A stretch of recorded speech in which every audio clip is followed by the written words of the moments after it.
Bonjour, donc on va corriger l'interro. Donc c'est une esquisse de correction, hein, c'est-à-dire que c'est pas tous les détails de la correction que vous allez avoir.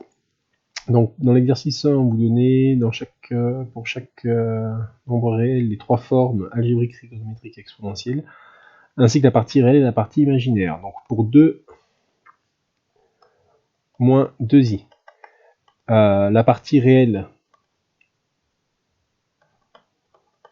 c'est 2, la partie imaginaire c'est moins 2, faites attention, c'est moins 2 et pas moins 2i. Ensuite, pour avoir la forme trigonométrique et la forme exponentielle qui sont quasiment les mêmes, on commence par calculer le module.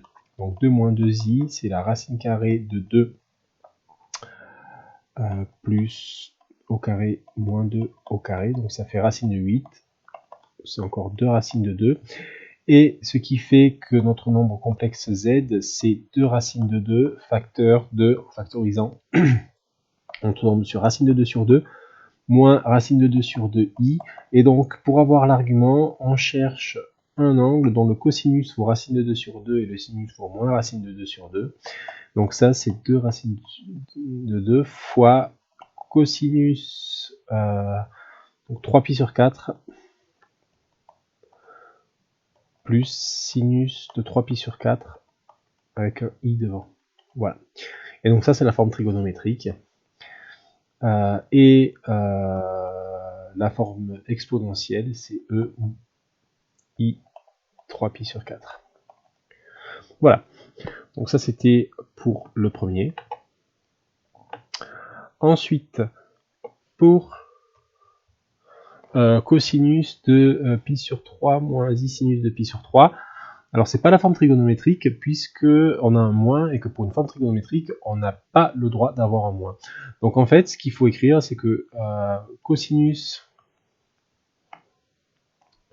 pi sur 3 moins i sinus de pi sur 3, c'est égal par la parité de cosinus et l'imparité de sinus à cosinus de moins pi sur 3, puisque ça ne bouge pas pour le cosinus, plus, on est obligé d'avoir un plus, i sinus de moins pi sur 3. Ça, c'est par imparité de la fonction sinus. Et donc, ce qui fait que là, on a bien la forme trigonométrique. Donc, la forme exponentielle, ce sera exponentielle de moins i pi sur 3. Ça, c'est la forme exponentielle. Donc, au niveau de la forme algébrique, vous avez, donc c'est le cosinus de moins pi sur 3, cosinus de moins pi sur 3, qui vaut 1,5, et le sinus qui vaut moins racine de 3 sur 2. Et donc, la partie réelle, je ne l'écris pas, mais la partie réelle, c'est 1,5, la partie imaginaire, c'est moins racine de 3 sur 2. Voilà. Pour le dernier, donc il manquait un i dans le dernier, sinon c'était un nombre réel.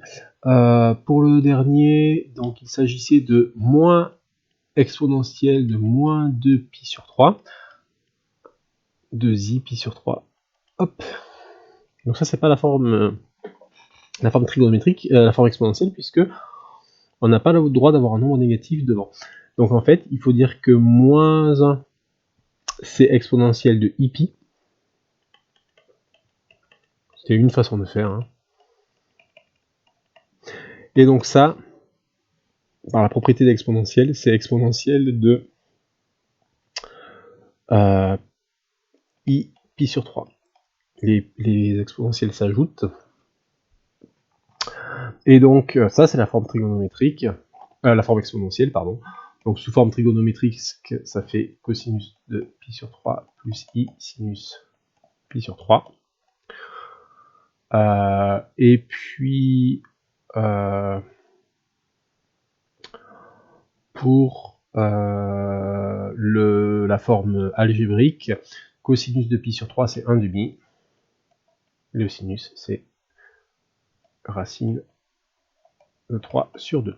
Donc la partie réelle c'est 1,5, la partie imaginaire c'est racine de 3 sur 2.